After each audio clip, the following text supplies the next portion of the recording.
কাঁদে? Smart boy কাঁদে না। আমায় বলেছে আমি বড় হয়ে গেছি, আমি আর কাঁদবো না, চলে যাবে বাড়ি। কান্নার রোল উঠে গেছে পুরো, সব পুচকিগুলো কাঁদছে। মিস্টার বিশ্বাস এটাই খেয়ে যাবেন, খুব গ্যাস হয়েছে পেটে। কালকে ট্রেনে ভুজিয়া খেয়েছে বন্ধুদের সঙ্গে, তাই দিলাম গোবিন্দভোগ চালের ভাত, আলু সেদ্ধ, বাটার, কাঁচা লঙ্কা। উনি না চটকে মেখে দেওয়া কারুর হাতের খেতে পারেন না, মানে নিজের ছাড়া। সেই জন্য আমি কোনো কিছুই মাখিনি, আর ডিমটা ভেঙে দিয়েছি আর একটু আলু ভেজে দিয়েছি। হচ্ছে মিস্টার বিশ্বাসের ছোট্ট টিফিন বক্স, এতে আছে বাসন্তী পোলাও আর আলু ভাজা, আর তার সাথে রয়েছে এটাতে অল্প একটু আচার। চলো বাসন্তী পোলাওটা একবার দেখাই, এর মধ্যে আবার মটরশুঁটিও দিয়েছি জানো। এই যে বাসন্তী পোলাও, এই যে দুটোতে দিয়েছি, আর এই যে মটরশুঁটি দিয়ে পোলাওটা বানিয়েছি, আর এই হচ্ছে গরম আলু ভাজা। বাপরে বাপ, ধরতেই পাচ্ছি না, এত তেতে গেছে। বিশেষকে এই যে বাসন্তী পোলাওটা করে দিয়েছি, এটা কিন্তু চালের নয়, এটা হচ্ছে ডালিয়ার। ডালিয়াটাকে ভালো করে ধুয়ে শুকিয়ে নিয়েছি কাগজের ওপর পেতে, তারপর একটু ঘি দিয়ে তাতে গোটা গরম মশলা, তেজপাতা, ফোড়ন দিয়ে ডালিয়াটাকে ভালো করে ভেজে নিয়েছি। তারপর একদম পোলাওয়ের মতো মাপে মাপে জল দিয়েছি, আর তার সাথে আমার ফ্রোজেন যে পিস আছে ওগুলো দিয়েছি। কোনো রকম মিষ্টি দিইনি, খালি একটু নুন, হলুদ আর একটা কাঁচা লঙ্কা দিয়েছি, ব্যাস। এইটাতেই হয়ে গেছে ডালিয়ার বাসন্তী পোলাও। এই ভদ্রলোককে খেতে বলেছি, ইনি আবার প্রেমের বশবর্তী হয়ে অর্ধেক খাবার রেখে দিয়ে যাচ্ছেন। আলু সেদ্ধ দিয়েছি, ডিম দিয়েছি, বাটার দিয়েছি, আবার অর্ধেকটা রেখে দিয়ে যাচ্ছে বউয়ের জন্য। ট্রেন ধরবে, তাড়ায় সময় নেই, ট্রেনের তাড়ায় প্রেম বেড়ে গেছে। কালকে যে টেকোমাটা কিনেছিলাম, কালকে তো প্ল্যান্টিং করিনি, কালকে একটু ছাদে রেখে দিয়েছিলাম, আজকে এখানে প্ল্যান্টিং করে দিলাম। এখন 2-3 দিন এরকম ছায়ায় থাকুক, আর জল আজকে যা দিয়ে দিলাম, এই 2-3 দিন ছায়ায় থাকলে কোনো অসুবিধা হবে না।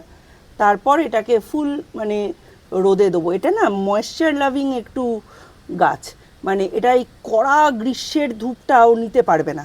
ওই একটা মানুষ কি লেভেলের লোভী হলে জিজ্ঞাসা করতে পারে ঈদ কটায় পড়বে আর বিরিয়ানি কখন খেতে পাওয়া যাবে। আবার আজকে বলেছি বাসন্তী, ঈদে কোনো দিন কোনো দোকানে ডিসকাউন্ট দেবে না, তার কারণ হচ্ছে ঈদের দিন ওদের ছুটি থাকে, ওদের কারিগররাই বাইরে থাকে, বাঙালি কারিগররা বিরিয়ানি বানায়। হ্যাঁ ভালোই হবে, তোর না ভালো হবে না, ভালো হবে না। আর আজকে বলেছি আলু ভেজে দিয়ে বাসন্তী পোলাও খাও, বলে মাটন দিয়ে বাসন্তী পোলাও খেতে। আলু ভাজা দিয়ে খাবি, এটা টিফিনে, বাবাও তাই নিয়ে গেছে টিফিনে, আলু ভাজা বাসন্তী পোলাও। কালকে সকালে যে ডাঁটা আলু দিয়ে পোস্ত করলাম ওইটা তো আছে, তো আমি আজকে ঠিক করেছি আলু সেদ্ধ মাখবো পেঁয়াজ দিয়ে, ডাল, ডাঁটা আলু পোস্ত আর মাছ ভাজা, এটা হবে দুপুরের মেনু। আর রাত্রিবেলা ডিমের ঝোল করবো। একটু হালকা পাতলার ওপর না করলে না নিজের ওপরে চাপ পড়ে যাবে। আর তারপরে এমনি এখনও তো 3 মাস হয়নি অপারেশনের, মানে এপ্রিলে গেলে এপ্রিলের 1 তারিখে 2 মাস কমপ্লিট হবে। শুধু শুধু চাপ দিয়ে লাভ নেই, আবার কোথা থেকে কি বেগরতাল হয়ে যাবে, ছেলেটার পড়াশুনোয় যেটুকু কন্টিনিউইটি এসেছে সেটাও নষ্ট হয়ে যাবে। আর তার থেকেও বড় কথা হচ্ছে খরচটাও তো একটা ম্যাটার না, এটাও তো ভাবতে হবে।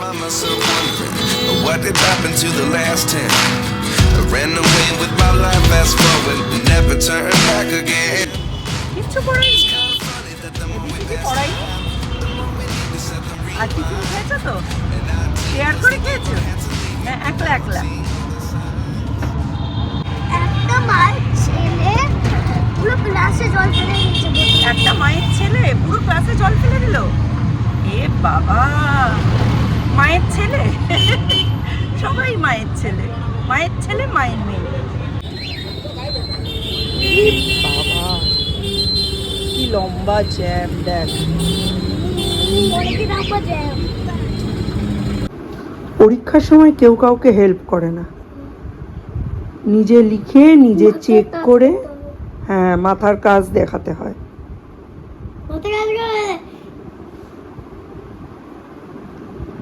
সূর্য আজকে already math and Bengali exam দিয়ে দিয়েছে, এবার ইংলিশ এক্সাম দিচ্ছে। মন দিয়ে লেখো। রান্নাবান্না শেষ, সূর্যকে আজকে পড়িয়েছি প্রায় 1 ঘন্টা পড়াটার পর। এখানে রুহির কাছে গেছে, ও রুহি রিমোট কন্ট্রোল কার কিনেছে সেটা দেখতে। আর এই দেখো মাথায় তেল মেখেছি, যেহেতু এখন 3 দিন ছুটি, আর তার সাথে একটা কোরিয়ান হেয়ার মাস্ক বানিয়েছি লেফট ওভার রাইস, আর ওটাকে অল্প মানে যে ওই জল সেটা দিয়ে ভালো করে মিক্সিতে পেস্ট করেছি, পেস্ট করে রেখেছি। এটা কিন্তু লেফট ওভার রাইস দিয়েই করতে হবে।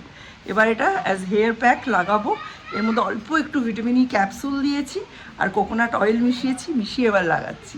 ঘরের ভেতর লাগানো যাবে না, সরস্বতী দি ঘর মুছেছে। এখন যদি ঘরের মধ্যে এই গুঁড়ো গুঁড়ো চাল পড়ে না, ভাত পড়ে, আমাকে দেবে।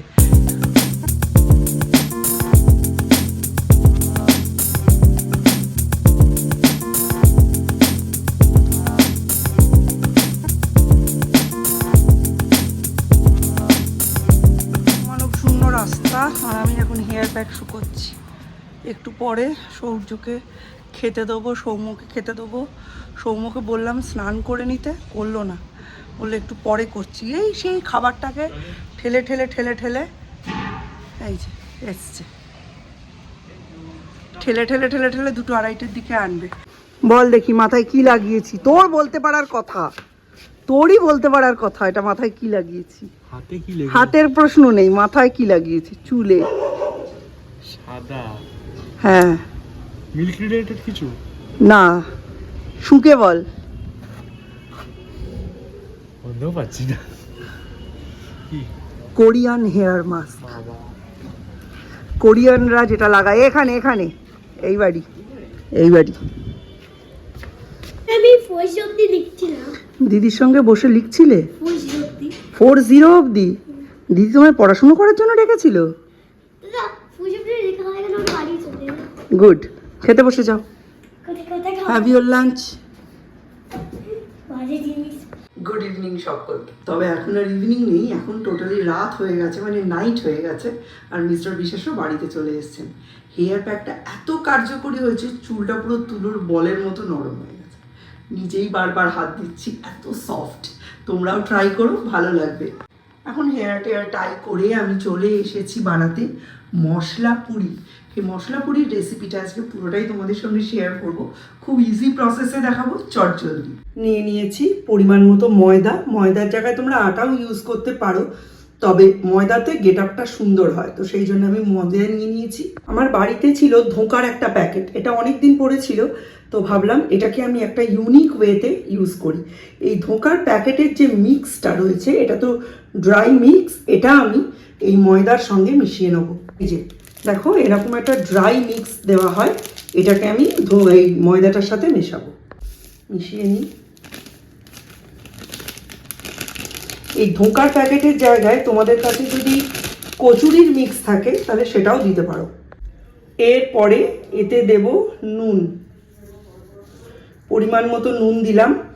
নুন আর চিনির ব্যালেন্সটা কিন্তু খুব ভালো হতে হবে, নইলে কিন্তু এইরকম মানে ফাঁকিবাজি চটজলদি রেসিপিতে জিতে যাওয়াটা কঠিন। এর মধ্যে অ্যাড করব চিনি, ঠিক আছে? এর মধ্যে ময়াম হিসাবে আমি সর্ষের তেল ইউজ করব। এর মধ্যে ময়াম হিসাবে আমি সর্ষের তেল ইউজ করব, তোমরা সাদা তেলও ইউজ করতে পারো। এর মধ্যে অ্যাড করলাম একটু শাহি গরম মশলা, এটা তোমরা নাও ইউজ করতে পারো, অনেকে একটু হিং ইউজ করে, কিন্তু আমার মনে হয় ধোঁকার মধ্যে অলরেডি হিং দেওয়াই থাকে, তাই আলাদা করে হিং দেওয়ার আর কোনো দরকার নেই। আমার কাছে এই জেকের জোয়ান আছে, এটা আমি একটু ক্রাশ করে এর মধ্যে অ্যাড করব। ক্রাশ করে নিয়েছি, অ্যাড করে দিলাম। এরপর এর মধ্যে আমি অ্যাড করব একটু লঙ্কার গুঁড়ো। তোমরা এর মধ্যে কিন্তু ধনেপাতা কুচিও অ্যাড করতে পারো, কিন্তু মিস্টার বিশেষ যেহেতু ধনেপাতা খান না, আমি এটাতে দিলাম না।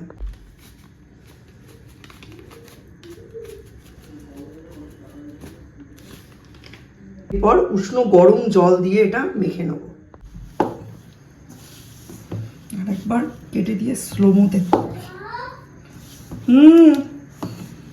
জিনিস তোমাদের বলতে ভুলে গেছিলাম, একটু কালো জিরে অ্যাড করতে হবে। কালো জিরাটা দেখো, এই দেখো অ্যাড করে দিয়েছি। এবার এটা ভালো করে মেখে রেখে দেবো। তারপর একদম ইজি লুচির মতো ভাজবো, কোনো পুর ভরার ঝামেলা নেই। একটা দুর্দান্ত স্বাদের মশলা কচুরি হবে, আর তার সাথে আমি রান্না করেছি ডিমের কারি, আর সেটাই আজকে আমাদের ডিনার। এই দেখো আমার মশলা নানের সেই যে সমস্ত ময়দা মেখে লেচি টেচি করা পুরো একদম কমপ্লিট। জাস্ট খাওয়ার সময় গরম গরম ভাজবো আর ডিমের তরকারি দিয়ে খাবো। মিশ্রা বিশ্বাস খাবেন না বলে দিয়েছেন, ওনারটা টিফিনের জন্য রাখবো। আর বাকিটা একদম ডিনারের সময় আমি রিভিউ সহ শেয়ার করব। আজকে আমার এই এক্সপেরিমেন্টটা সফল হয় কি না এটাই দেখব। কি সৌর্য, খাবি তো? তো আজকাল তাড়াতাড়ি ডিনার দিয়ে দিই, তাই সৌর্যেরটা বেলে নিচ্ছি। ওর জন্য আপাতত 4টে বেলি, ও হয়তো 4টে খাবে না, কিন্তু পরে আবার নতুন করে বেলা, তখন গরম থাকবে, খেতে পারবে না। তো চলো, একটা বেলেছি, এটা ভেজে নিই। ও খালি কি টেম্পটিং দেখতে হয়েছে। সৌর্য, তোমার ডিনার মশালা নান।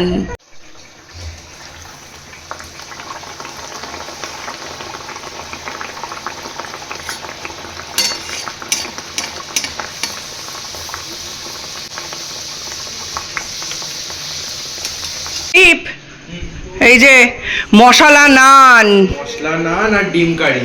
হ্যাঁ, ডিনারটা বেশ ভালো। দেখ খেয়ে কেমন হয়েছে, এরম ভাবে প্রথমবার বানালাম। সৌর্য এখন নিজেকে বড় প্রমাণিত করার চেষ্টা করছে। ওকে আমি মশলা নানগুলো সমস্ত ফুটো করে দিয়েছি, ও খেয়ে দিয়ে এখন প্রমাণিত করছে ও দাদার থেকে বয়সে বড় হয়েছে। কিছু কম বেশি লাগছে, নুন মিষ্টি ভালো হয়েছে। মিষ্টি হয়েছে কি? হ্যাঁ, হিং দিয়েছি। গন্ধটা আসছে ভালো। আচ্ছা, ভালো, ঠিক আছে, তাহলে আপনি খান। আপনার লাগলে আপনি অবশ্যই বলবেন। হ্যাঁ, আর লাগবে না, অনেক দিস। বাকিগুলো ভাজাভাজি করি, আমি আর মিস্টার বিশেষ বসবো। তো আজকের মতো ব্লগটা এখানেই এন্ড করলাম। দেখা হবে নতুন একটা ব্লগে, ততক্ষণের জন্য টাটা, বাই বাই।